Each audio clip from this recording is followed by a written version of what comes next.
subido ese de la primera clase, ¿verdad? Ya Para dar... subieron los demás, ¿vale? Chispas. Ah, ok, entonces los voy a checar. Gracias. Sí, chécalos, pero ya los debieron de haber grabado. Bueno, subido. Hubo un Ujú. error de almacenamiento horrible ahí, creo por ahí. Entonces, pero ya lo subieron ahora sí al canal de YouTube, ya deben de estar. Si en dado caso no estás, me notificas ahí por medio del chat y yo me encargo de ver qué pasó, ¿vale? Dime, Brenda. De hecho, compañera y doctor, en el grupo que tenemos, unos compañeros hicieron favor de subir las clases Ah, ok, vale, ya perfecto. grabadas. Ujú. Vale, entonces ya están en la clase, entonces no hay ningún inconveniente. Muchas gracias, Brenda. ¿Vale? Entonces volvemos a recordar que nuestro huesito no es una estructura completamente sólida, sino que también es hueca. Y que dijimos que dentro de nuestro hermoso hueso viene lo que viene siendo partes importantes. Y es aquí donde ocurren uno de los verdaderos milagros, que es básicamente la creación de nuevas células sanguíneas. Ok, que dijimos que este proceso se llama hematopoiesis, generado en la médula ósea, ¿ok? En este caso, cuando vamos a checar hematopoiesis va a ser la siguiente semana cuando veamos sangre. Pero quiero que veas que la nueva sangre se renueva básicamente en los huesos. Ok, esta es una imagen muy básica del cómo se divide un hueso. Podemos ver aquí que un hueso, este es un hueso largo clásico de toda la vida. Tenemos que hay una epífisis, una metáfisis, una diáfisis, y dependiendo de si está más cerca al tronco o más lejos de la cabeza, se le puede llamar epífisis proximal, que está más próxima al tronco, y metáfisis. Si está más lejos del tronco, bueno, pues epífisis distal. Esto es un hueso, un fémur. Vemos que además de tener epífisis, metáfisis y diáfisis, tiene también cartílago articular. Más adelante vamos a ver qué es el cartílago. Un hueso esponjoso, un hueso compacto, la cavidad medular, el periósteo, que básicamente un periósteo, podemos decir que básicamente es, imagínense que esta pluma es un huesito, hay unas plumas, mira, yo sí tengo una pluma de huesito, pero no, ya no está aquí mi pluma del huesito. Hubiera quedado perfecto. Bueno, pero imagínense que esta pluma es un huesito. Por este huesito pasa lo que viene siendo el periósteo. Este periósteo es como si fuera este plástico. Vuelvo a reiterar el ejemplo del pollo. Si has limpiado carne, ves que a ese huesito o a esa pierna de pollo le sale, o a ese hueso de la pierna de pollo le sale como una membranita. Eso es el periósteo. Tomen nota porque es muy importante para ver más adelante. Y también es aquí donde nos encontramos en la médula ósea, tanto la médula ósea roja como la médula ósea blanca o amarilla. Y aquí podemos ver una imagen igual de nuestro hermoso fémur, pero ya con un corte. Podemos ver que hay un hueso compacto, que viene siendo esto, y hay un hueso esponjoso. Mira cómo es dentro, tiene esta morfología, un hueso esponjoso. Nuestros huesos en sí son huecos, algunos más huecos que otros, ¿vale? Pero algo importante de lo que viene siendo a recordar aquí entre los huesitos es que la médula ósea roja se va a encontrar aquí en el hueso esponjoso. Es aquí donde va a ocurrir el milagro de la creación de la sangre, o sea, hace la hematopoiesis. ¿Ok? Ahora, nuestros huesitos no están únicamente así, porque es un corte y está bien bonito y ya no tiene nada. Pero si vemos una imagen y nos observamos la irrigación de los huesos, vemos que es un tejido extremadamente irrigado. Sus mismas tres divisiones del hueso: epífisis, metáfisis y diáfisis.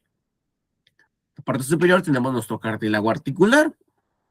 Tenemos la arteria epifisiaria, que es la que va a irrigar al epífisis. La arteria metafisiaria, que es lo que irriga la metáfisis. La arteria nutricia, que es la que va a nutrir prácticamente la gran mayoría del hueso. Está el hueso compacto, hueso esponjoso. Aquí en esta parte del hueso esponjoso es donde va a ocurrir lo que viene siendo la hematopoiesis. Y vemos que aquí dice arterias del periósteo.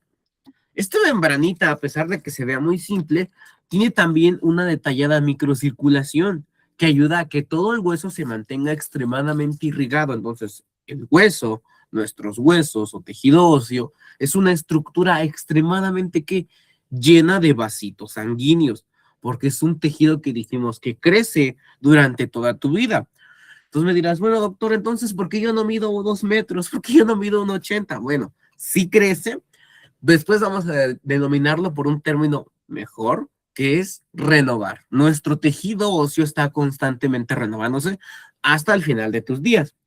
Cuando eres joven, unos 5, 7, 8, 10, 12 años, sí crece de manera longitudinal, o sea, creces. Literalmente como conocemos, creces de manera longitudinal. Cuando llegas a tu pico máximo, 15, 18, 20 años, ya no creces longitudinalmente, sino más bien ese huesito se mantiene renovándose constantemente. Y aquí te presento, esta imagen está muy bonita, a la unidad funcional y estructural del tejido óseo. Esto que tú estás viendo aquí es una osteona.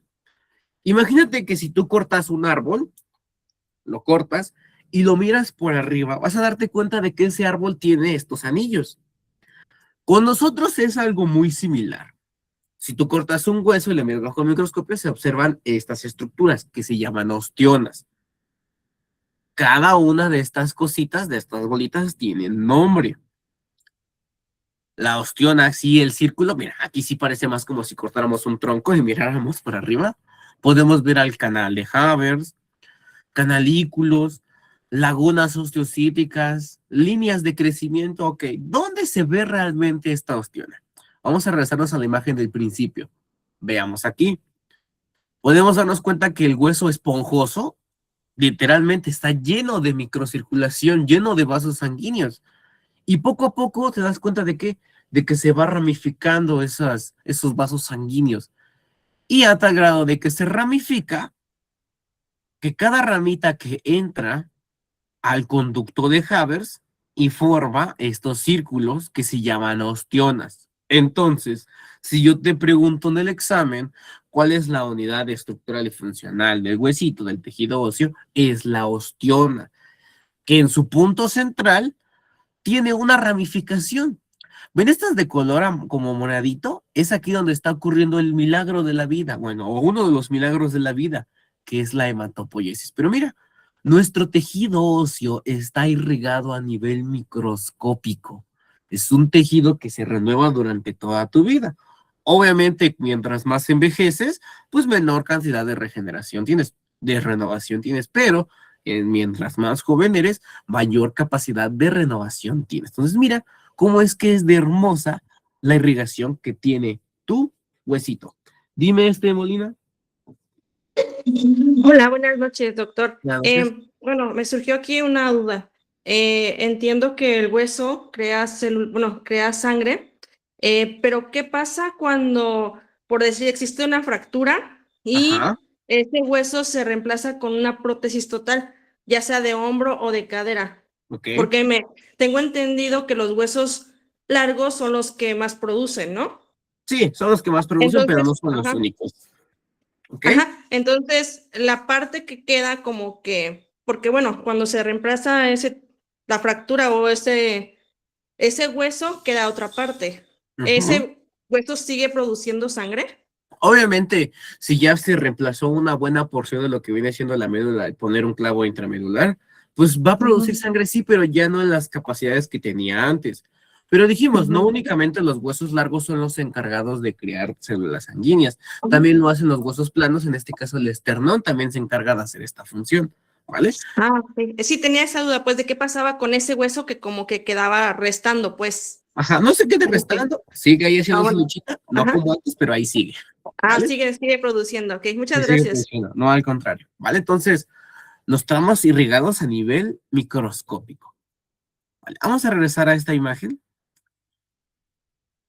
Unidad funcional y estructural, pregunta para tu futura evaluación, ¿qué es la osteona? Ya, este grandote es el conducto de Havers, por donde ahí pasa un capilar sanguíneo, un capilar de vasos sanguíneos. Aquí lo estamos viendo. Poco a poco el tejido óseo se va a empezar a regenerar. Vamos a ver qué ocurre. Esta imagen que es un poquito más caricaturizada te lo explica. Aquí vemos el conducto de Havers, que es esto.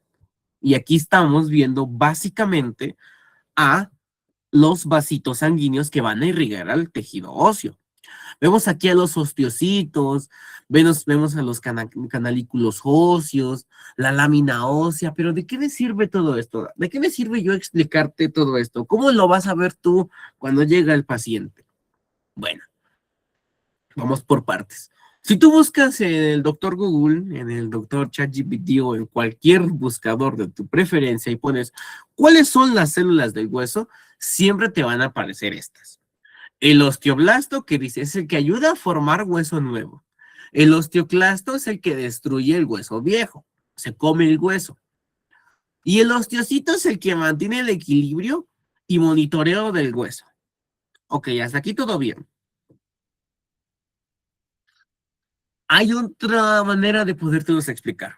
Osteoblasto se encuentra principalmente en la superficie ósea, en el cono de cierre de los conductos de resorción. Es apenas el 5% de los huesos, de todo el tejido, es apenas el 5%. Función, depósitos de matriz ósea. Inicia la mineralización mediante la liberación de vesículas dematriciales. Vamos a ver qué es esto.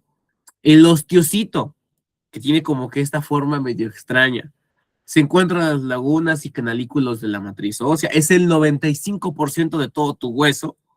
Mantiene la matriz ósea, detecta la tensión mecánica, regula la homeostasis del calcio y del fosfato. Ok. Vamos a ver para qué me sirve esto. El osteoclasto, dice, se encuentra en la superficie ósea, en el cono de corte de conducción de resorción. Es apenas el 1% de todo tu hueso. Sirve para la resorción ósea por hidrólisis enzimática de la matriz ósea mineralizada. Ok. Tú siempre te has encontrado con esta imagen clásica. Osteoblasto forma hueso nuevo. Osteoclasto destruye el hueso viejo o se come el hueso. Y el osteocito mantiene el hueso en equilibrio. Pero hay otra que a lo mejor no te vienen ahí porque es un poquito más compleja. Y tiene este nombre. Se llama células madres mesenquimales multipotenciales. Sí, yo sé que tienen nombres bien extraños. Células madres mesenquimales multipotenciales. Ok, quédate con este concepto. Ahorita yo te voy a explicar qué son estas hermosas células madres mesangiales multipotenciales. Porque estas células mesangiales multipotenciales tienen la capacidad de dividirse en osteoblastos, o sea, células del hueso, de dividirse condrioblastos, células del cartílago, y también tienen la capacidad, aunque en menor medida por las características, de convertirse en tenoblastos, o sea, células que conforman tendones. ¿Y para qué me sirve que te aprendas a la célula madre mesenquimatosa multipotencial? Para esto. Ahorita te explico qué es esto. Vamos a ir a la otra pantalla donde yo te puedo colorear y te puedo dibujar.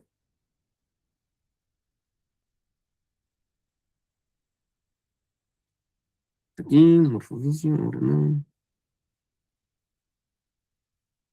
Ok, ahorita explicamos eso. Vale, todos deberíamos de estar viendo en este entonces la otra pantalla donde te puedo rayar. Ok, perfecto. Entonces, ¿de qué me sirve que te aprendas esto? Vamos por partes.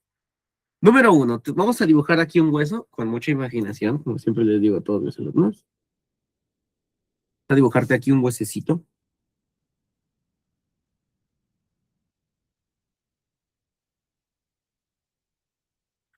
Yo te dije que sobre este huesecito había lo que viene siendo una capa que se llama periósteo.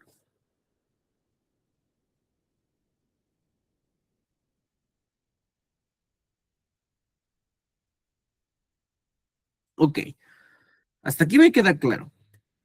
Yo te dije que recordarás el nombre de una célula que tiene un nombre muy raro, que son las células madres mesenquimales multipotenciales.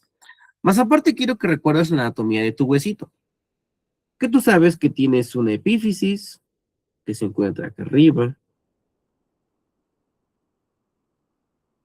que tú tienes una metáfisis,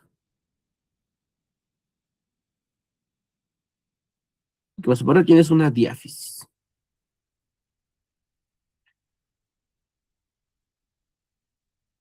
Más aparte, recuerda, el tejido óseo está extremadamente irrigado. Tienes aquí tu arteria principal, tu arteria nutricia.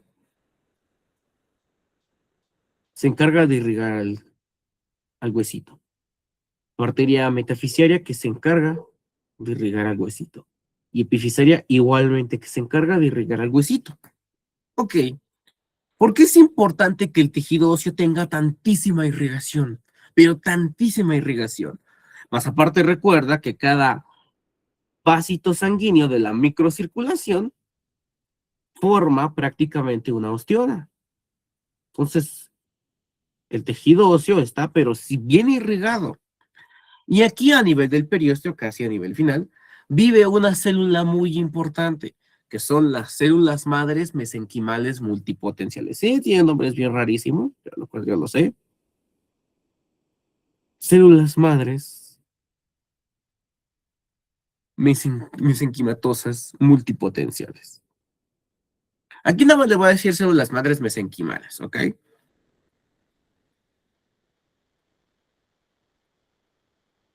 ¿De qué me sirven estas células madres aquí? ¿O cuál es la importancia que tienen en el cuerpecito? Ok.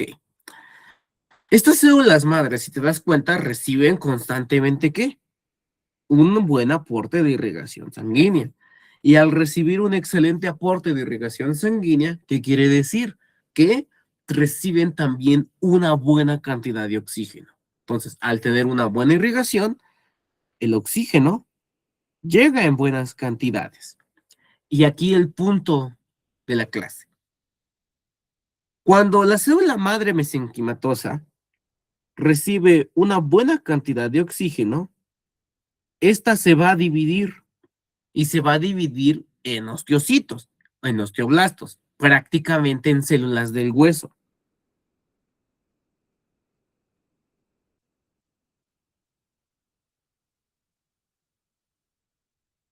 Que son también células del hueso. Pero cuando por alguna razón hay una disminución del oxígeno o hay poco oxígeno con el que pueda trabajar esta célula madre,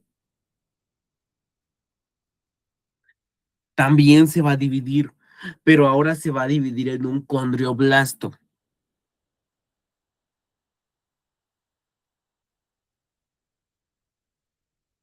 Este condrioblasto es la célula del cartílago.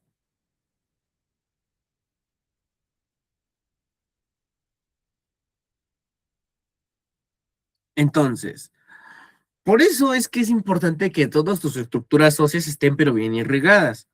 Al tener una excelente irrigación, hay mucho oxígeno, células madres, mesenquimales multipotenciales, se pueden dividir en osteoblastos, o sea, células del hueso. Pero cuando por alguna razón hay una disminución de lo que viene siendo el oxígeno, esta célula madre se va a dividir, ¿pero en qué? En un condrioblasto, o sea, células del cartílago. ¿Y en qué momento de tu vida puede llegar a ocurrir esto? Que tu hueso de repente tenga un proceso isquémico tan potente que pueda forzar la división de la célula madre de hueso a que se convierta ahora en cartílago. Y es algo que muy seguramente tú ya has visto en la sala de urgencias o que incluso tú, al igual que yo, ya pasaste por este proceso. Y es cuando tenemos una fractura, ¿ok? Es cuando tenemos una fractura.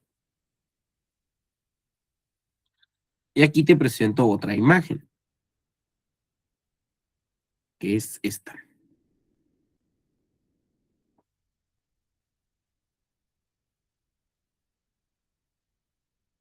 Ok.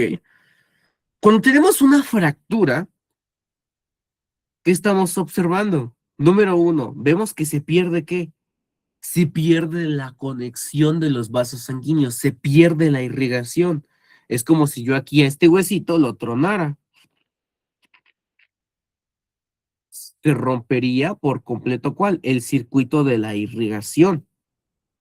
Entonces, si se rompe la irrigación, ¿qué va a ocurrir con el oxígeno? Si ya no está completamente irrigado esta parte, va a disminuir la cantidad de oxígeno. ¿Ok? ¿Por qué disminuye la cantidad de oxígeno? Porque no hay una buena conexión entre los vasos sanguíneos. Ok, ya me queda claro, doctor, que en este caso, al ver menor cantidad de oxígeno, mi célula madre sigue chambeando, sigue trabajando, pero ahora se divide en células del cartílago. ¿Por qué? Y esta es una de las partes más importantes y más asombrosas que tienen los huesos para su regeneración. Número uno, ¿qué ocurre? Al haber en este caso una ruptura de los vasos sanguíneos y del hueso en general, vemos que hay una gran cantidad de ¿qué? De fuga de líquidos, fuga de sangre. Esto va a formar a un famoso hematoma. Más aparte, recuerda que aquí va a activarse algo que se llama cascada citocítica o citoquímica, que es donde prácticamente llega tu sistema inmunitario, o sea, células de la defensa para ver qué pasó, ¿vale? Eso es algo normal que ocurre en todos los golpes. Tus células de la defensa se acercan para ver, oye, ¿qué está pasando aquí, no? Cuando veamos inmunitaria vamos a ver cómo ocurre ese proceso de la inmunidad. Pero mientras quiero que sepas que se rompe el hueso, cae estrepitosamente la cantidad de oxígeno, se fuga sangre a este espacio y se forma un hematoma. Eso va a hacer que el paciente obviamente tenga dolor, porque más aparte se están rompiendo terminales nerviosos. Entonces el dolor que tiene el paciente ya te voy a decir que es insoportable. Si te has fracturado o has visto a los pacientes que llegan con fracturas, creo que me lo puedes confirmar. Ahora, esto se le conoce como la inflamación. Entonces, mi célula madre mesenquimatosa multipotencial que se va a encontrar aquí, dice, ok, vamos a trabajar. Y va a empezar a dividirse para regenerarse, pero no va a convertir directamente en hueso nuevo. Sí, el hueso se regenera, pero no ocurre como en las películas que de inmediato te crece otro hueso, no.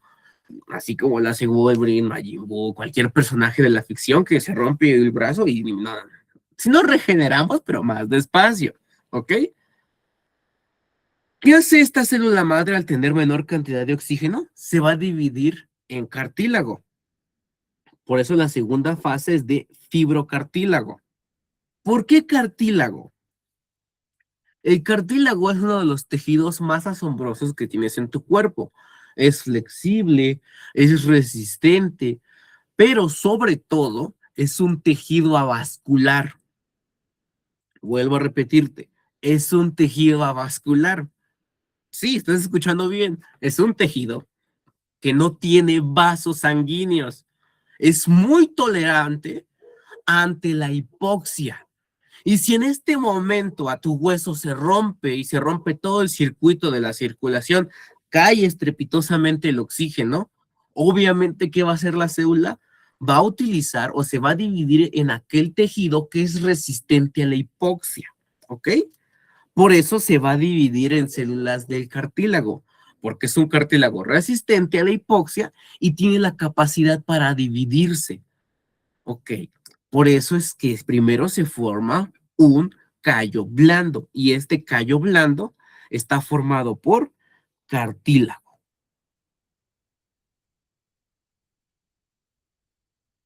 ¿Ok? Se va a convertir en cartílago. Le decía a sus compañeros, cuando se rompe un hueso, ocurre esto, se rompe. El cuerpo inmediatamente lo va a querer volver a juntar, pero no va a poder formar hueso directamente porque no tiene oxígeno. En cambio, la célula madre sí se puede dividir en cartílago para volverlos a juntar. Por eso una de las principales medidas que le tienes que hacer a todos los pacientes que tuvieron alguna fractura, ¿cuál creen que sea esa medida? Aparte de la analgesia, porque obviamente el paciente se va a quejar, pero ¿cuál es esa medida que tienes que hacer al paciente cuando se fractura? ¿Qué es lo primero que tienes que decir? ¿Sabe qué? No haga esto. A ver, Molina, ¿fuiste la primerita? Ponerle un inmovilizador. Exactamente. Número 1, inmovilizarlo. A ver, Eva, eres la siguiente. Dinos qué más nos quieres compartir. Iba a decir, de hecho, también el inmovilizador, pero ahora que lo pienso, yo trabajé mucho tiempo con un ortopedista que estaba, cuando yo estaba en mi servicio social, que estaba trabajando en el hospital, nos decía que también teníamos que empezar a aplicar ungüento para que no ardiera tanto la herida. Ok, sí, porque eso es insoportable. Si te has fracturado o no, tú estás en la ortopedia, creo que sí viste pacientes con fracturas, ya te imaginarás cómo llegan quejándose, ¿no? Para nada. Para nada, no sé si primeramente la inmovilización y la analgesia, porque sí es bien incómodo, ¿vale? Entonces, Por eso el tejido que se va a crear es cartílago, pero para ayudarle a que como este tejido que es blandito, con cualquier movimiento, este callo blando, pum, pum, pum, se puede romper. Es como si tú agarraras tu hermosa plastiloca o tu plastilina epóxica, como le quieres decir. Te vas a dar cuenta que vienen dos tubitos, uno de color, ya sea rojo, verde o negro, y uno blanquito. Si tú dejas un tejido, una sola parrita de plastiloca y lo colocas ahí, no se va a poner dura por nada del mundo. Entonces, con cualquier movimiento, pum, pum, pum, se puede romper. Eso mismo hace el cuerpo. De manera desesperada, se va a empezar a dividir y va a formar este callo. Pero es un callo blando. Por eso lo importante, ¿cuál es? La inmovilización, para que este callo blando no se rompa y el hueso pueda regenerarse. Entonces, una de las principales medidas es la inmovilización. Pues aparte la analgesia que dice la compañera que sí es muy importante. Ok, ya se formó este callo blando. ¿Qué va a ocurrir después? Y aquí lo estás observando. Vemos que después los vasos sanguíneos poco a poco van a empezar a retornar. A eso se le conoce como vasogenia. Y aprovechando ahorita que tenemos el mundial a la vuelta de la esquina, tú sabes que mi hermosa, bella Ciudad de México se está pasando por un proceso de maquillaje muy fuerte. Y sabes que esos baches lo que básicamente están haciendo es pues, colocar cualquier material para que no se vea tan feo. Pues lo mismo hace tu cuerpo. Para que no se vea tan feo de principio, mete más material del que se necesita. ¿Qué pasa con ese material excedente? Ya se crearon los nuevos vasos sanguíneos. ¿Qué ocurrió? Ya se reabasteció otra vez la cantidad de oxígeno. Aumenta la cantidad de oxígeno. Al aumentar la cantidad de oxígeno, porque ya hubo en este caso una vasogenia, o sea que los vasos sanguíneos también ya se volvieron a juntar, va a ocurrir un proceso que se llama osificación, o también se le conoce como calcificación. Es lo mismo. Que este callo blando se va a convertir ahora en un callo duro. ¿Por qué se va a convertir en un callo duro ahora? Principalmente porque ya hay oxígeno. Y yo te dije, acuérdate de tu célula madre y principalmente de lo que viene siendo la presencia de oxígeno. Tu célula madre, ahora que tiene, ahora tiene mucho oxígeno. Mucho oxígeno. Por lo tanto, ahora ya no se va a dividir en células cartilaginosas. Ahora ya se va a dividir en células que sí son propias del hueso, en osteocitos y en osteoblastos. Y poco a poco van a ir reemplazando a las células del cartílago. Poco a poco van a ir reemplazando a las células del cartílago. Y las que están aquí en presencia con la sangre y en presencia con el oxígeno, también se van a empezar a osificar o a calcificar. Y esto es lo que va a formarse el famoso callo duro. También en este proceso de osificación, nosotros tenemos que mantener la inmovilización. ¿Ok?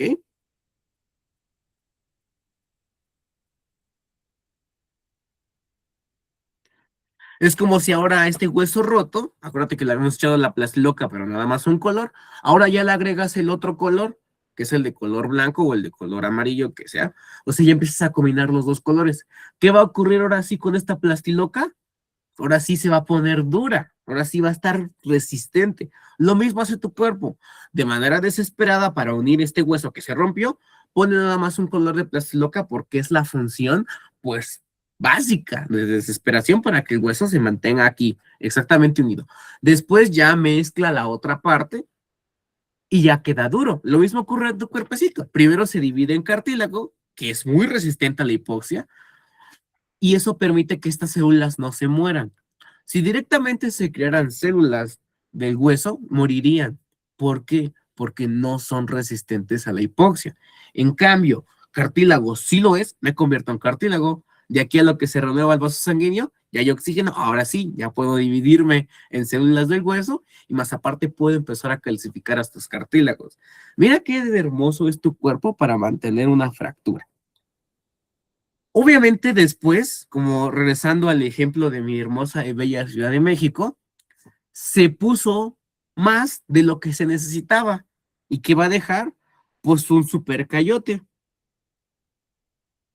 así como cuando quieren aquí los parches o el parchís, a querer poner bonita tu hermosa calle y luego a veces pone más material del que debería. Y es entonces mi hermoso huesito para reducir este excedente de tejido óseo. Hay otra célula que recibe el nombre de osteoclasto, ¿vale? Y muchas veces te han dicho, no, es que los osteoclastos son malos porque se encargan de, se comen el hueso y que no sé qué. No, no son malos.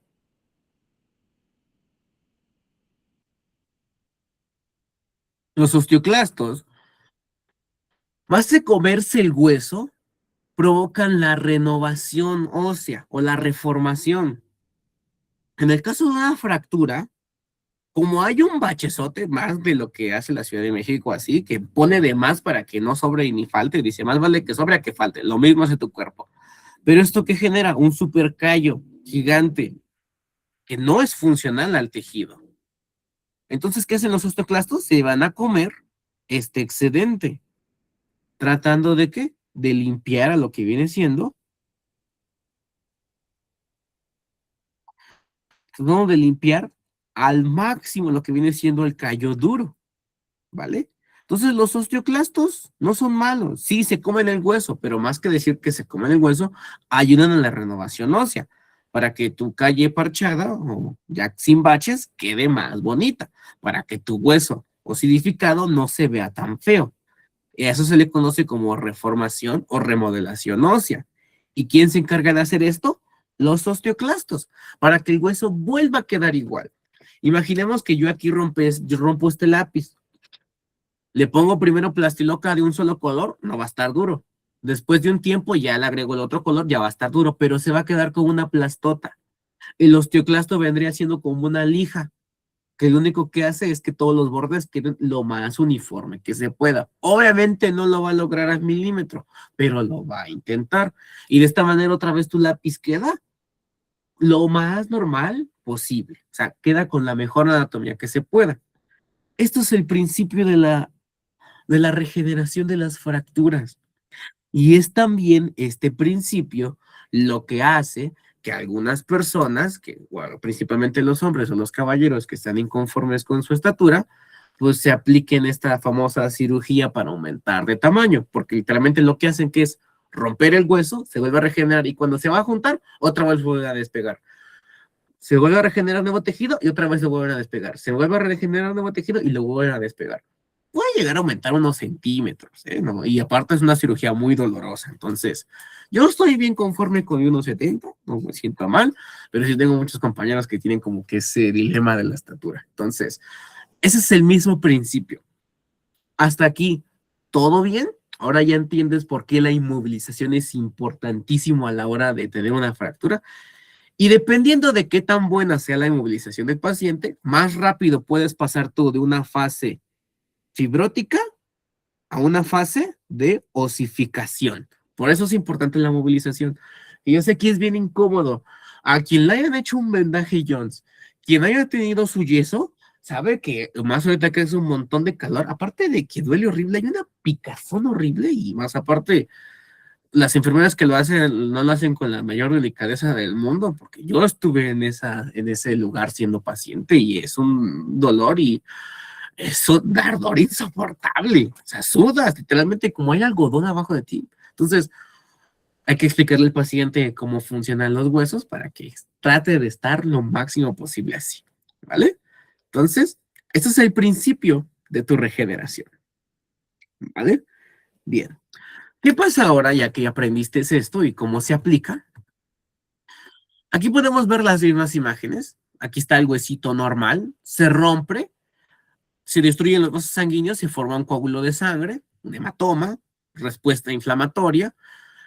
Las células madres mesenquimales multipotenciales se dividen en cartílago. ¿Por qué dijimos cartílago? Porque es un tejido resistente a la hipoxia. Y como los vasos sanguíneos están rotos, no hay sangre, no hay oxígeno, hipoxia. Estas células, que son cartílagos, son resistentes a la hipoxia. Perfecto. Por eso se divide en cartílago. Después, cuando ya se genera la vasogenia, o sea, se regeneran los vasos sanguíneos, ahora sí, estas células madres se van a empezar a dividir, pero ahora sí ya en células propias del hueso, osteocitos y osteoblastos, y después van a empezar a calcificar o a osidificar a lo que viene siendo a las demás células cartilaginosas. Y esto me va a formar el callo duro. Aquí es callo blando y aquí es callo duro. Pero a veces, como te digo, meten más de lo que deberían. O sea, más vale que sobre a que falte. Y después tenemos la remodelación ósea, mediada por los osteoclastos, que van a intentar afilar este huesito como estaba antes. No lo hacen a la perfección, pero lo intentan. Entonces, estas son las fases de lo que viene siendo una fractura. Inflamación, fibrocartílago o callo blando, osificación o callo duro, y después ya la remodelación, que es cuando los osteoclastos intentan afinar otra vez el huesito como estaba antes. ¿Bien? ¿Dudas, preguntas ahorita con todo esto que acabamos de ver? Vale, perfecto. Vamos a ver ahora otro tipo de tejido, que es el cartílago. Y ya te lo vengo repitiendo. El cartílago es uno de los tejidos más asombrosos que tienes porque es avascular. ¿Qué quiere decir? No tiene vasos sanguíneos. Y al no tener vasos sanguíneos, ¿cómo se nutre de oxígeno? A través de un proceso que tú ya conoces que se llama difusión simple. Que el oxígeno que se encuentra en otros tejidos es capaz de llegar aquí al cartílago. Tenemos en general 3 tipos de cartílagos. Cartílago hialino, cartílago elástico y el famoso fibrocartílago o cartílago fibroso. Vamos a empezar con el cartílago hialino. Dice, tejido esquelético fetal se encuentra cuando eres un fetito. Discos epificiarios, ahorita acuérdate de esta palabra, discos epificiarios, superficies articulares, de artrosis, cartílagos costales, cartílagos de las cavidades nasales, naringe, prácticamente todos los cartílagos que se encuentran a nivel de tu vía respiratoria. Función, ¿qué dice? Revestimiento a la compresión, provee amortiguación y una superficie lisa y de baja fricción para las articulaciones. Provee sostén estructural en el sistema respiratorio, ya sabes, laringe, tráquea, bronquios y bronquiolos. Nada más bronquios, principalmente. ¿Ok? El cartílago, que es un tejido, o el cartílago hialino, sirve principalmente para el crecimiento óseo, pero ahorita te voy a explicar cómo funciona. Por eso dice discos epificiarios. Ahorita vemos cómo funcionan los discos epificiarios. Después tienes cartílago elástico. Como su nombre lo dice, es más elástico. Y lo encontramos a nivel del pabellón auricular, el conducto auditivo. Al ser elástico, tócate la oreja, vas a darte cuenta que es muy flexible, es muy elástico. ¿Y por qué tienes? Incluso tú lo estiras, como que hasta se logra estirar, ¿no? Un poquito, pero ahí está. ¿Por qué tiene esta flexibilidad? Porque recuerda que esta parte forma ¿qué? El conducto y pabellón auricular, que es muy sensible a las vibraciones, por eso requiere ser elástico, para que al momento las ondas sonoras choquen, puedan que directamente conducir estos sonidos hacia el oído medio y después hacia el oído interno. Por eso es importante que este tejido cartilaginoso sea elástico. Provee sostén y flexibilidad para los tejidos blandos. Tu orejita, tócatela. Vas a ver que se pueden hacer como acá hacer figuras y deformar y regresa y se estira. Tiene esa capacidad elástica para poder adquirir más rápido las ondas sonoras y transmitirlas otra vez hacia el oído medio, después hacia el oído interno y poder escuchar. Ok. Cartílago fibroso. Discos intervertebrales, sínfisis del pubis, discos articulares, articulaciones esternoclaviculares, las rodillas. Vamos a ver qué hacen. Dice, resistentes a las deformaciones por fuerzas externas. Tu columna vertebral tiene cartílago entre cada una de las vértebras, pero es un cartílago fibroso. ¿Por qué? Porque es muy resistente ante cualquier deformidad y esfuerzo. Y tú constantemente estás moviendo pacientes, estás cargando cajas, entonces requieres un tejido que sea muy resistente y también muy resistente a la hipoxia. Por eso el cartílago fibroso tiene esas 2 características. Es denso, pero también como haces mucha fuerza y está constantemente cargando tu peso, aunque estés sentado, tu columna vertebral sigue cargando parte de tu peso, requiere que sea también resistente a lo que viene siendo la hipoxia. Imagínate que el cartílago fuera un tejido, al igual que el hueso, extremadamente irrigado. pues con cualquier caída en tu columna vertebral o mucho tiempo estando parado, ya sentirías dolor por daño, por hipoxia y después por necrosis. Pero no, el cartílago, por eso es un amortiguador asombroso. Y es este principio que tiene el cartílago lo que permite que tú crezcas de manera longitudinal. Si tú pasaste de medir 1,30 en mi caso a medir 1,70, ¿cómo es que pasaste de medir 1,30 a medir 1,70? O 1,50 a 1,65, o de 1,20 a 1,80, no lo sé. Pero ¿cómo pasaste de crecer 1 metro a crecer ahora casi 2 metros, o cercano a los 2 metros, en la gran mayoría de casos, ¿eh? Esto, la famosa placa de crecimiento cartilaginosa normal. Ok. Vamos a explicarte esta imagen, pero de una manera un poquito diferente, porque si la ves así como que dices, es una superficial, es una intermedia, es una profunda, y la marca de marea, que es lo que nos determina el crecimiento óseo, y aquí hueso. Ok, ahorita te explicamos esto. Y otros sinónimos para que vayas aquí aprendiendo.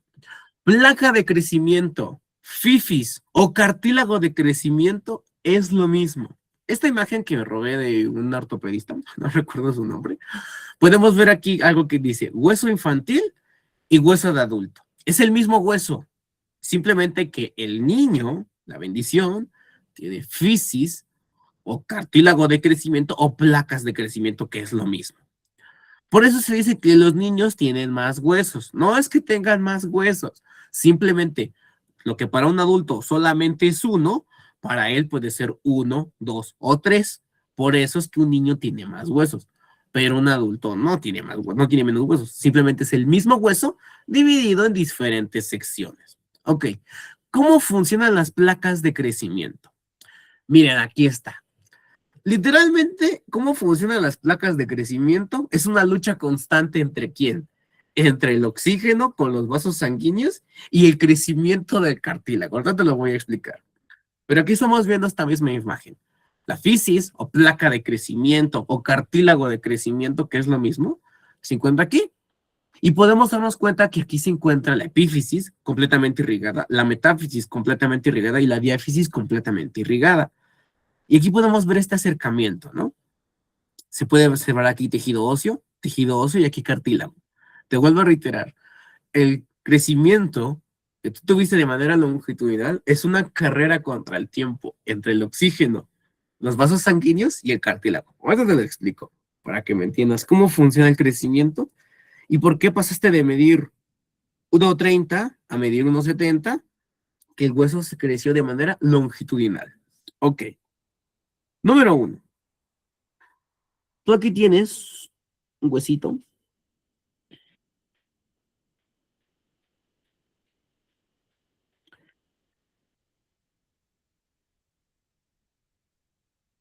Aquí tienes a tu placa de crecimiento.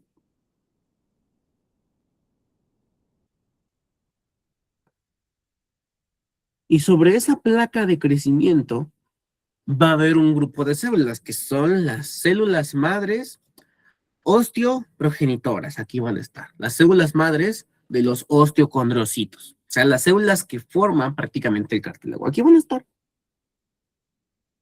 Y acá abajo también les va a estar toda la parte del hueso.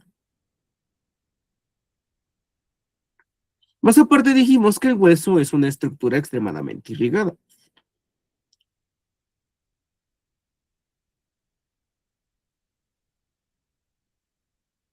Ok, voy a copiar este diagrama para que veas cómo crece.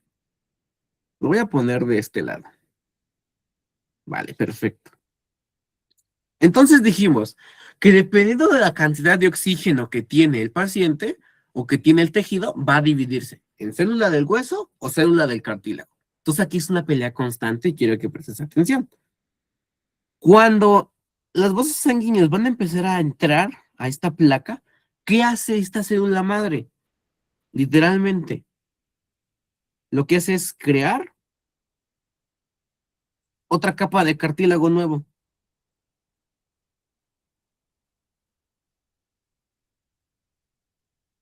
¿La alcanzan quién? Los vasos sanguíneos. ¿La alcanza el oxígeno? ¿Qué ocurre con estas células del cartílago? Se van a osidificar o se van a calcificar.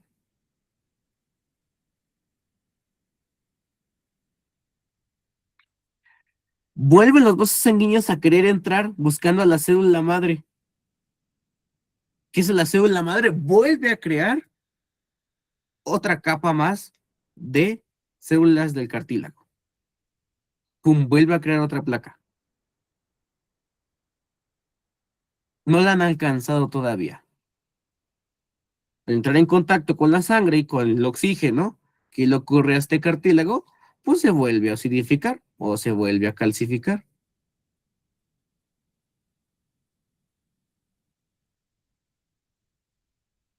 Otra vez el vaso sanguíneo como que intenta ya llegar a la célula madre.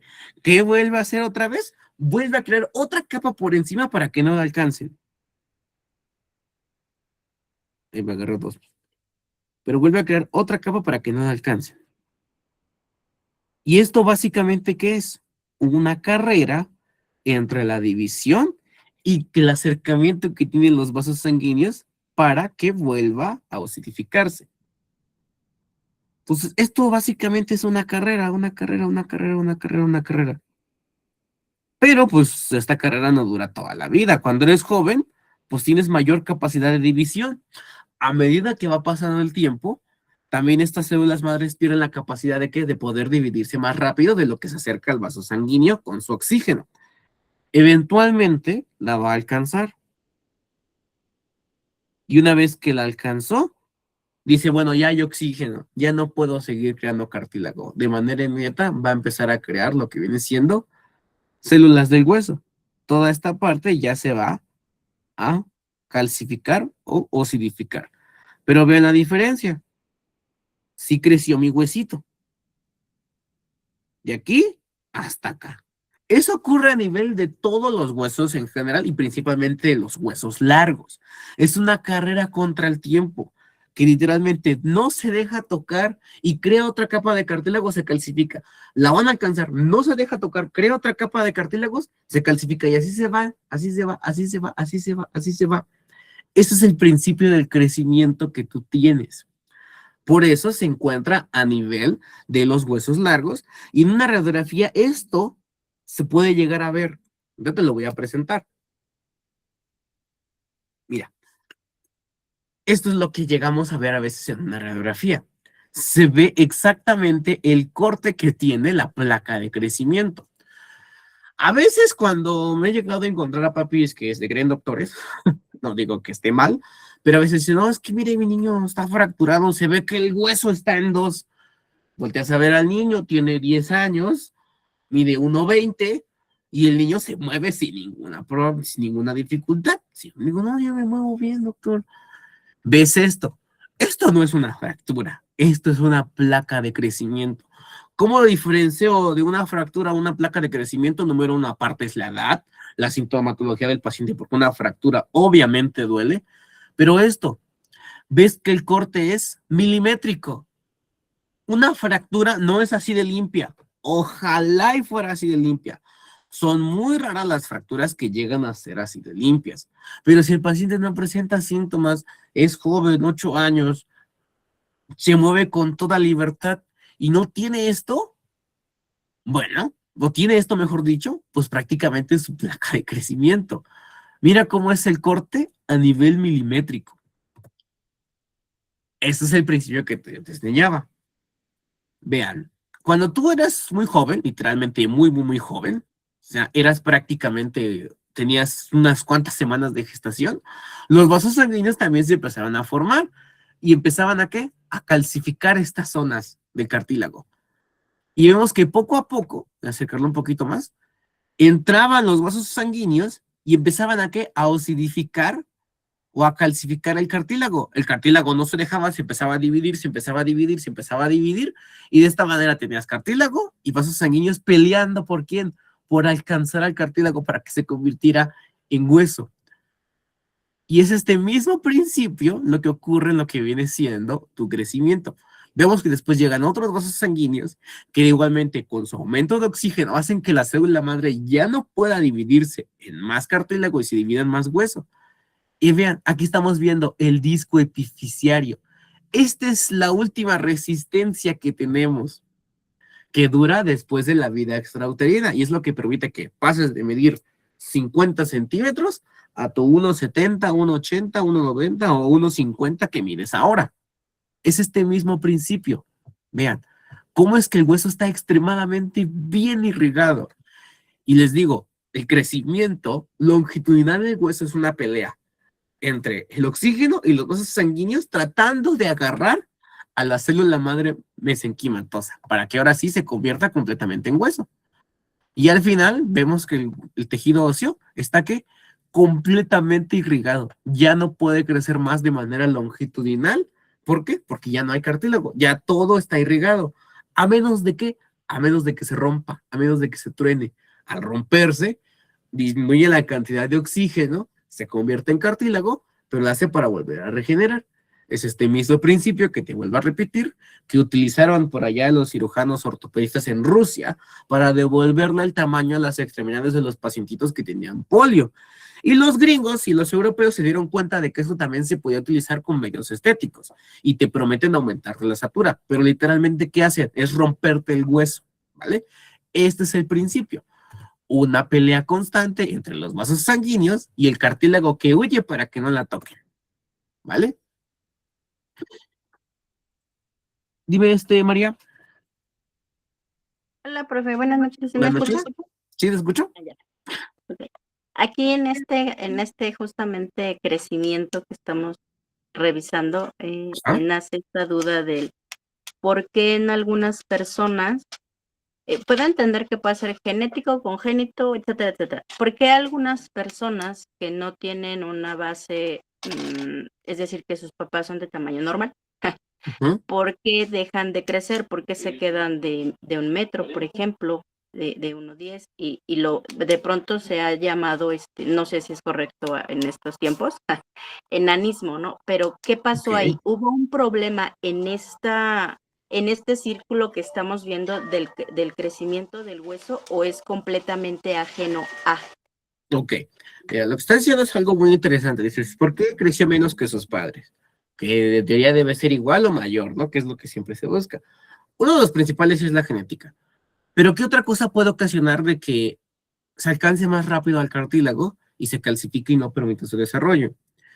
Mal acomodamiento de cromosomas que genera un síndrome que se llama condroplasia, o sea que los huesitos se quedan chiquitos, o también a veces me ha tocado a mí ver a pacientitos, principalmente niños tratados con antibióticos que no deberían.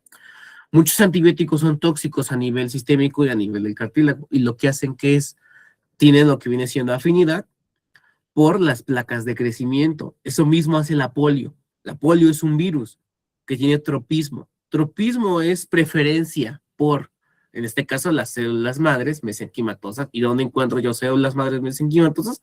A nivel del cartílago. ¿Dónde más encuentro este tipo de células madres? En las placas de crecimiento. Por eso, si todavía los pacientes con polio tienen una extremidad a veces más grande que la otra, en algunos casos. Precisamente por esto. Los antibióticos también generan esto. Por eso a un niño yo no le puedo dar antibióticos así, dale todo lo que tengamos. No, siempre se va midiendo. Principalmente ¿para qué? Para no afectar su crecimiento óseo. Pero que una persona crezca depende principalmente de factores genéticos. La alimentación también es algo importante. El tratamiento que le hayan dado o las enfermedades que haya tenido durante toda su vida. No únicamente es un factor, es multifactorial. Por eso un pacientito a veces puede llegar a estar más bajito que otra persona o que sus progenitores, y no necesariamente quiere decir que sea chaparro. Puede que la genética haya jugado por ahí, pero si lo trataron a veces mal con los antibióticos, si le fue muy malito, incluso se puede llegar a ver en los dientes. ¿Ok? ¿Por qué se descalcifica? Porque ahí también prácticamente conocen los dientes, es un principio muy similar, ¿vale? Que también los antibióticos ahí tienen un juego importante porque son tóxicos, ¿ok? Y pues tú estás tiernito. Pero eso es lo que puede llegar a generar que una persona se quede de estatura baja. Es muy raro ya actualmente, es muy, muy raro. La gran mayoría es causada por factores genéticos, pero esa es una de las principales razones. No sé si respondí tu duda, María. ¿Sí, otra vez, dime?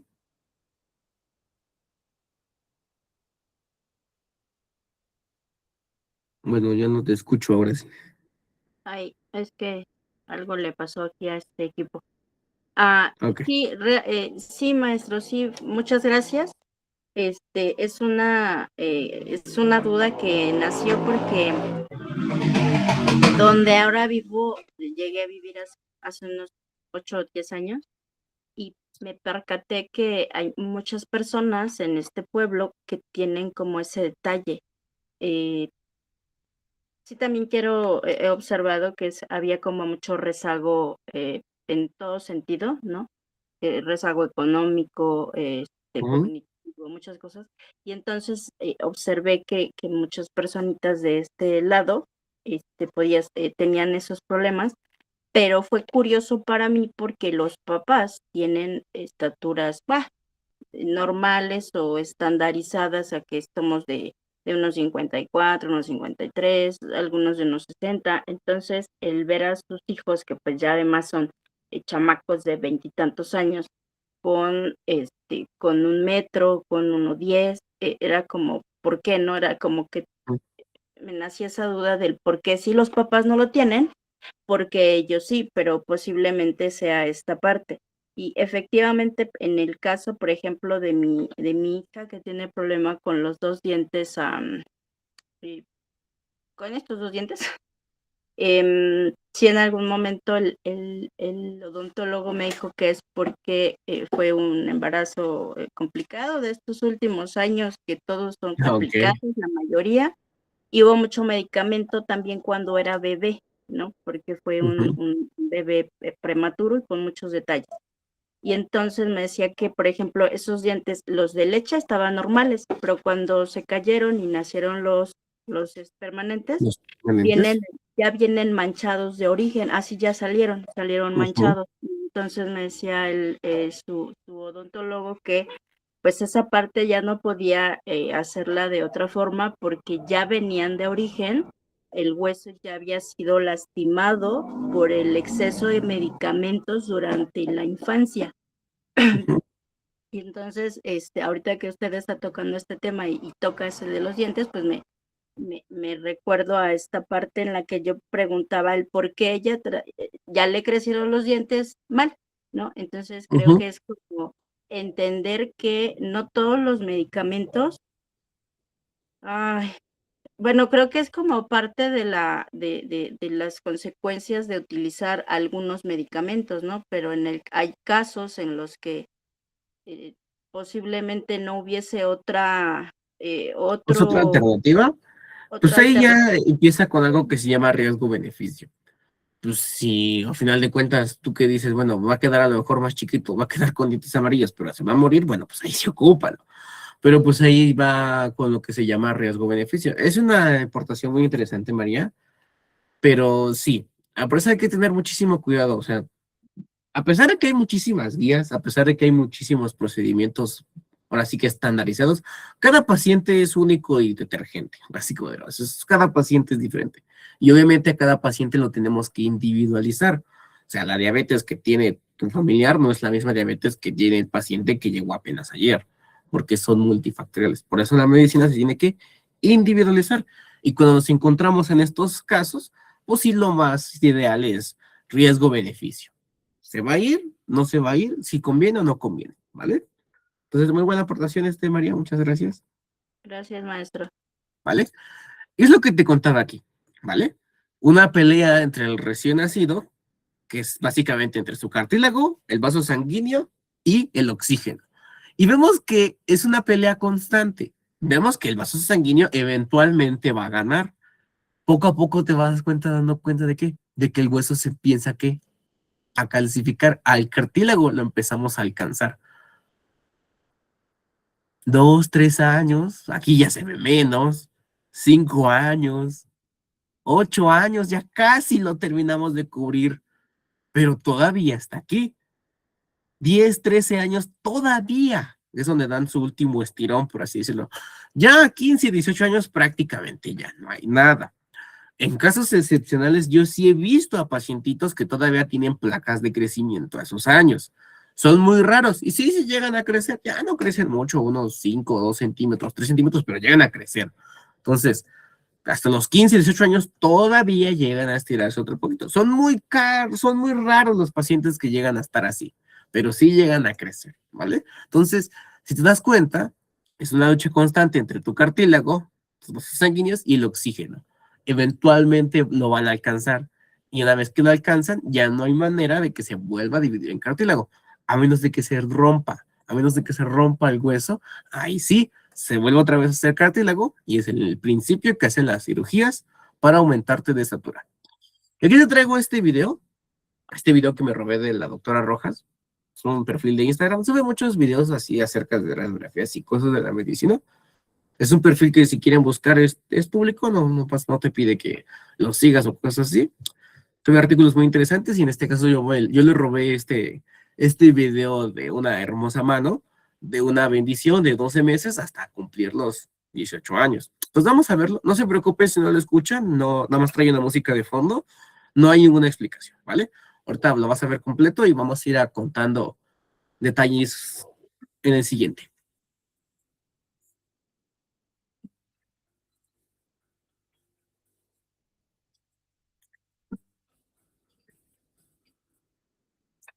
Ok, vamos a puntualizar ahora sí. Podemos ver aquí que a los 18 meses todavía tiene mucho cartílago. Aquí como que intentan meterse. Vamos a acercarnos ahora a los 5 años. Y aquí se pueden ver perfectamente las placas de crecimiento. Hueso, hueso, cartílago, cartílago. Por eso aquí en lugar de tener 3 falanges, tiene 1, 2, 3, 4, 5, 6, que es el mismo falange, pero que se divide en 2 por estas placas de crecimiento, o fosis, o cartílago de crecimiento, que es lo mismo. Entonces mira cómo es que se empieza a osificar. Y esto mismo ocurre en todos los huesos largos en general, ¿vale? Nos acercamos ahora a los 12 años. Todavía alcanzamos a ver algunas placas, pero vemos que en algunos huesos, por ejemplo el pulgar, ya casi se va a terminar de calcificar, de osidificar. Y lo podemos ver aquí también. A nivel de sucúbito y radio también tiene esta plaquita. Pero poco a poco vemos que se está empezando a calcificar. Es uno de los milagros de los crecimientos y de la vida, básicamente. Vean, 17 años. La plaquita que tenía aquí ya desapareció, ya no va a crecer más. Si yo la trazo a lo mejor un poquito a unos 15 años, vean, a los 15 años aquí tiene un cachito, otro cachito, y aquí como que se ve tantito, pero solamente pasaron 2 años, y dije, le voy a poner otra vez acá. Solamente pasaron 2 años, 18 años, prácticamente, ¿qué pasó? Ya no hay placa de crecimiento ni aquí, ya todos los huesos están juntos. Por eso ahora cuando contamos 1, 2, 3 falanges nada más, ya no son 6. Por eso te digo, no es que al niño le crezca un hueso de más o a ti te falten huesos, simplemente es el mismo hueso, pero ahora lo cortamos en secciones. Eso es el mismo principio para nuestro crecimiento. ¿Dudas, preguntas ahorita con todo lo que acabamos de ver? De cartílago y de huesito. Digo, esta es una clase un poquito pequeña, un poquito sencilla. Prácticamente ya terminamos. Entonces, la mañana vamos a estar viendo en este caso músculo. Dime, Rosy. Hola, profesor. Buenas noches. Hola, buenas noches. Una pregunta, yo tengo una duda. Yo tenía, Sí. bueno, mi prima llevaba a su hijo al IMSS, a la raza, y me decía que lo Sí. llevaba porque él no crecía y le estaban haciendo como una terapia para estimular la hormona del crecimiento. Ok, La verdad nunca supe en qué constaba toda esa terapia, pero ella me decía que porque su hijo estaba muy, pues de estatura muy baja. Y ya después, la verdad yo lo seguí viendo, creo que no creció demasiado, pero la verdad no sé en qué consistía esa terapia, nunca le pregunté. Y ahorita que me estoy oyendo la clase, no sé en qué consiste esa terapia. ok. Vale. Eso ya es meterse un poquito de manera hormonal. En grandes rasgos, las hormonas controlan Ok. muchísimas funciones, dentro de las cuales también se encuentra el crecimiento y desarrollo de muchos tejidos. La hormona de crecimiento, como su nombre lo dice, es como si fuera un turbo para que las células se dividan más rápido. Cuando hay mayor cantidad de células de crecimiento durante la infancia y la adolescencia, y la pubertad, que es cuando das tu famoso estirón, es cuando produces más. Tú ahorita como estás, sí produces hormona de crecimiento, pero ya son cantidades pequeñas, cantidades únicamente para renovación. Pero cuando eres joven, creas muchísima para darle un turbo para que todas tus células crezcan de manera exponencial. ¿Ok? ¿Qué ocurre aquí? Hay muchísimas maneras por las cuales se pueda tener deficiencia en la hormona de crecimiento, desde algún adenoma hipoficiario, desde a lo mejor problemas allá autoinmunes. Lo que se hace es básicamente dopar al paciente de lo que viene siendo esta hormona de crecimiento de manera exógena para que vuelva a crecer. Te digo, no solamente actúa a nivel del hueso, sino a nivel de todas las células. Obviamente depende de la terapia, es una terapia un poco costosa, la verdad, y que requiere muchísimo tratamiento. Entonces, dependiendo de qué tanto se hayan dado cuenta al principio, puede llegar a tener una estatura normal o puede quedar con deficiencias o puede quedar un poquito chiquito, pero no a tal grado de que le dificulta hacer su vida. Pero es así como funciona la terapia de reemplazo hormonal. Y así ocurre con cualquier terapia de reemplazo hormonal, sea a nivel de hormonas Ok. sexuales o hormona de crecimiento, ¿vale? También no Ah, eso mismo ocurre sí, con tiroides, ¿vale? muy bien, muchas gracias. No, al contrario. A ver, María. Profesor, una pregunta. Sí, dime. Cuando en este caso el paciente, pues ya sabemos que cuando nacen, si el paciente presenta polidactilia, Ok. igual Polidactilia. ellos, ajá, igual ellos tienen ¿cómo se dice? Los huesitos así formados o nada más es como masa muscular. Ok. La polidactilia básicamente es pues, tener más dedos, ¿no? Que tiene 6 en lugar de 5. Los huesitos, dependiendo del tipo de polidactilia, porque hay veces que el huesito sí se forma bien otra estructura, y a veces en las que nada más se genera una porción. Regularmente relacionamos a la polidactilia con tener 6 dedos. En este caso sí, por supuesto que se vuelven a formar todas las estructuras, y a medida que el paciente va creciendo, este huesito tiene las mismas funciones. Simplemente nació con un huesito, con un dedo de más. En otro caso, a lo mejor nada más nació con una porción, ahí ya habría que checar qué tipo de polidactilia es, si es completa o es uniforme, ¿vale? Pero sí, si nace con sus 6 dedos perfectamente bien formados, ese dedo tiene toda la estructura y tiene toda la maquinaria para poder crecer durante toda la vida, ¿vale? Entonces ahí no pasa nada. No sé si respondí tu pregunta, María. Sí, pues porque está explicando todo este tema, ¿no? Ujú. Y pues también hay como excepciones o no sé, como que yo quería retroalimentar eso, si la polidactilia también va creciendo el huesito o No, igual está solamente es creciendo. no. Tiene igual toda la maquinaria, pero te digo, todo depende de qué polidactilia sea. Si es Ah, completa, ok, pues sin ningún problema, tiene toda la estructura y toda la maquinaria para poder desarrollar y crecer, ok. ¿vale? Después tenemos a Eva. Pues buenas noches. Buenas noches. Tengo una pregunta más que nada con lo que es la enfermedad de la osteoporosis. Está Ok, la osteoporosis congénita, está la múltiple, está muchísimos tipos. La que es por edad, la que es hereditaria, la que es de nacimiento, etcétera, etcétera, etcétera, etcétera. Aquí, ¿qué es realmente la enfermedad? ¿Es una malformación? Bueno, sí, es una malformación realmente, pero es por los osteoclastos, es por los osteoblastos, por los ok, osteocitos, ¿es por qué? ok. Más eso lo vamos a tocar más adelante cuando veamos proceso de envejecimiento. Cuando veamos adulto mayor, vamos a ver qué es la osteoporosis en sí. Pero te explico ahorita con lo que tú ya sabes. Si te das cuenta, el hueso en sí no es duro, es poroso. Pero acuérdate que hay una célula que se encarga de la remodelación ósea, que es el osteoclasto, que es el que se come. Cuando eres una mujer joven, tienes algo que se llama protección hormonal a través de los estrógenos. Los estrógenos inhiben una vía que se llama RANKL. ¿Cómo te lo puedo decir de una manera más sencilla? Básicamente las hormonas femeninas, los estrógenos, mantienen a raya los osteoclastos para que no se coman de más el hueso. Cuando llegas al proceso de la menopausia y se pausa todo este proceso hormonal, van a empezar a proliferar más los osteoclastos y van a empezar a romper más el hueso de lo que lo vuelven a crear. Por eso el hueso se vuelve más poroso. Y eso es la famosa osteoporosis. Está mediada por una sobrepoblación de osteoclastos, que dijimos que era menos del 1%. Cuando se rebasa ese porcentaje, al huesito le empiezan a hacer poroso, más poroso de lo que ya está. Por eso se vuelve débil. No sé si me expliqué, Eva. Sí, de hecho, bastante, pero entonces eso quiere decir que los hombres son más propensos a tener osteoporosis. No, porque acuérdate que los hombres no tenemos como tal reloj biológico. La mujer sí. Un hombre puede seguir teniendo testosterona durante toda su vida, Únicamente, ¿qué ocurre? Disminuyen los niveles, pero sigue teniendo, en este caso, su ciclo biológico. Más lento, pero sigue estando. Una mujer no. Un hombre te puede embarazar teniendo 70 años, sí, sí se puede. Es más difícil, pero se puede. Una mujer ya no se puede embarazar después de los 40, y si lo hace, tiene muchísimas complicaciones por el reloj biológico de las hormonas, ¿vale? Ah, ok. Muchísimas gracias. No, al contrario. A ver, Emma, ¿tienes tu manita levantada?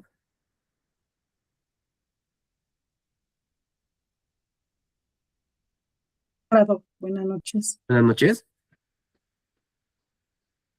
Oiga, nada más una duda. ¿Es mito o realidad que el ser humano deja de crecer cuando empieza su vida sexual? No, eso es un mito. Sí, por ahí lo llegué a escuchar, ya tiene tiempo que no me escuchaba con ese mito, pero no, eso es un mito. Una vez que empiezas la vida sexual, no dejas de crecer. No sé de dónde habrá salido ese mito, pero no, eso sí también es un mito. O sea, la estatura está mediada principalmente por factores genéticos y por factores ambientales.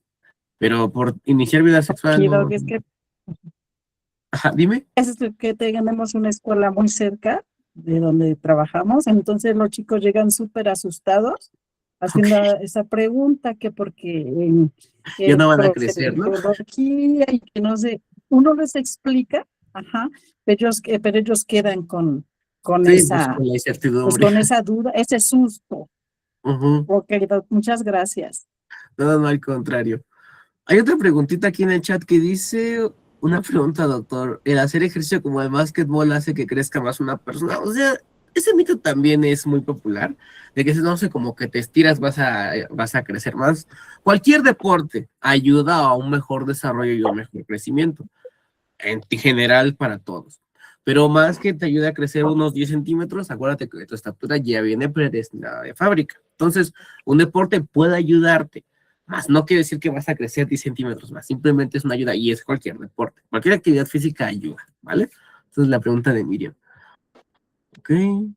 Pero, Después profe, hay otra pregunta que es de Emma, otra vez, o ya se quedó tu manita levantada. No, perdón, dejé levantada la Aunque no te mano. preocupes. A ver, Eva. Me entró otra ahorita con lo que mencionó la compañera Emma.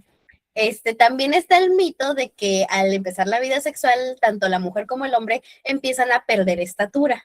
¿A qué se debe?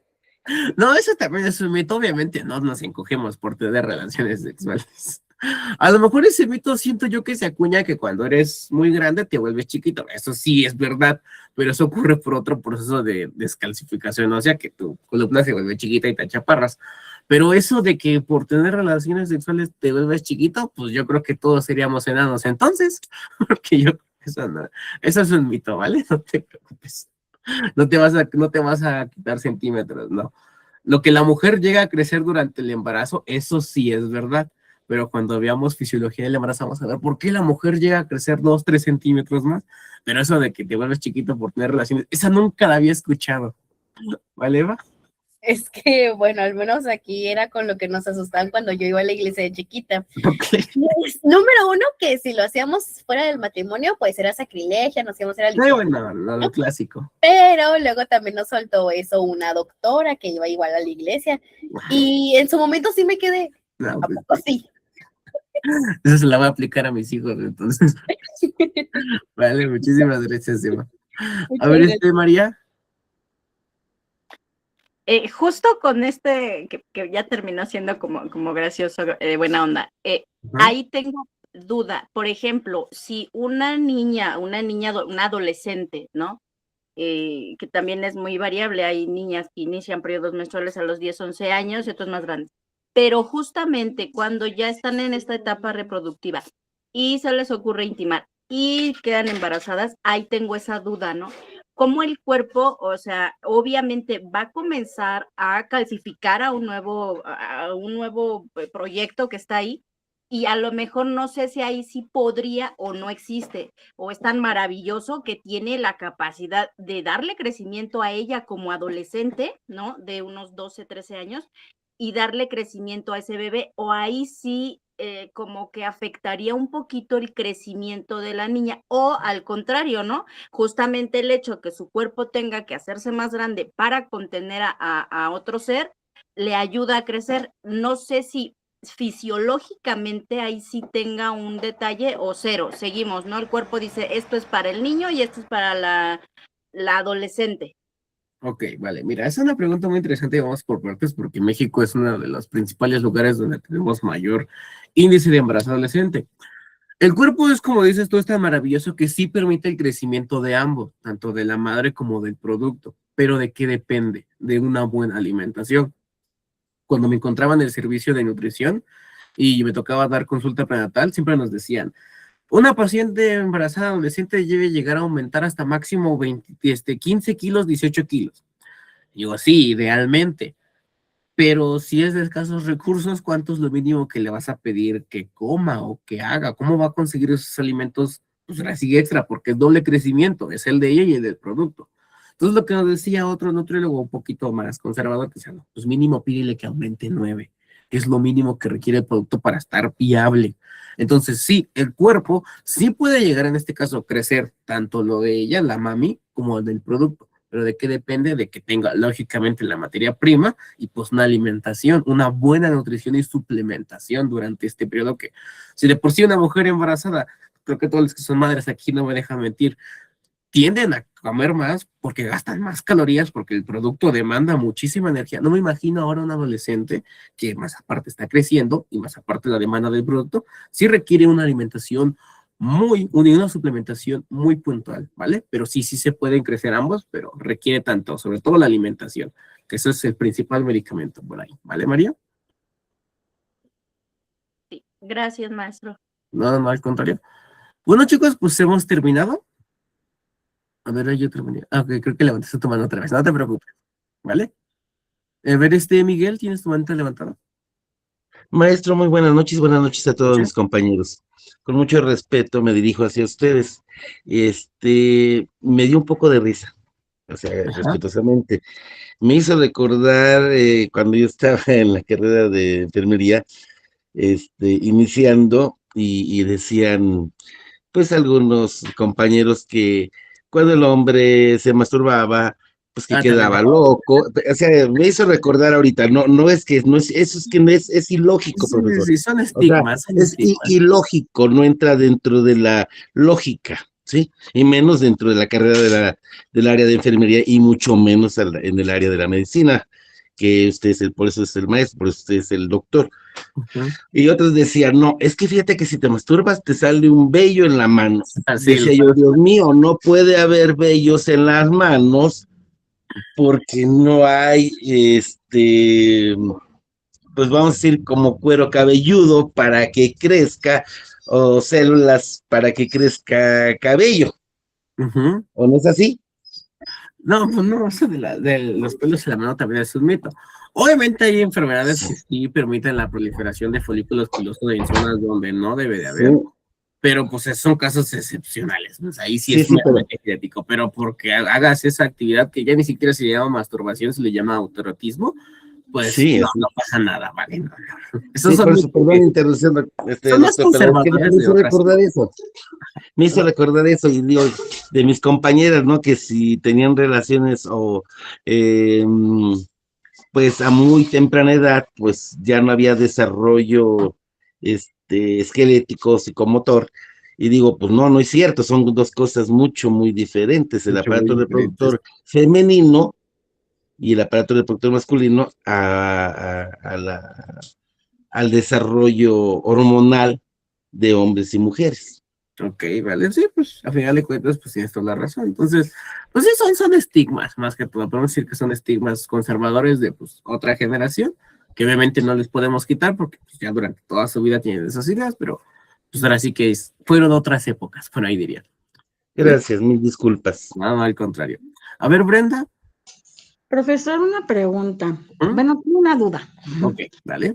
Cuando, hablando sobre la irrigación de la sangre en una fractura, o en los huesos, cuando una persona ya presenta osteoporosis severa o grave, ya ve que son las personas que ya han sufrido una o más fracturas por fragilidad.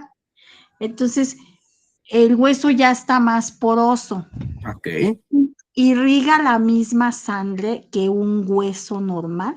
Sí, la irrigación sigue siendo la misma, porque a final de cuentas, imagínate que el huesito es como si fuera una casa, y en esta casa hay un montón de columnas. Sí.